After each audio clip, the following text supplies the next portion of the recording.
Sumalpok ang isang oil tanker sa nire-renovate na bahay sa Barangay Poblasyon, Makato, Aklan nitong Martes ng umaga. Ang insidente nasapul sa CCTV.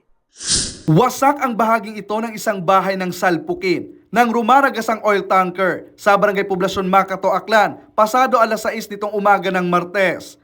Kinilala ang driver na si Mervin Reyes na ayon rito ay nawalan umano ng preno ang minamaneho nitong oil tanker truck pagdating sa pakurbang bahagi ng highway, dahilan upang bumangga ito sa nire-renovate na bahay sa naturang lugar.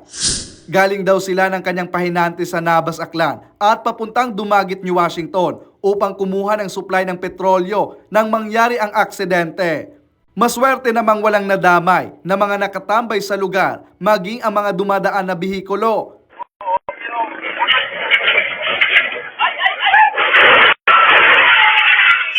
Dagdag pa na may tao umano sa loob ng bahay ng mga oras na ito, ngunit maswerte namang malayo sila sa sinalpukan ng naturang tanker.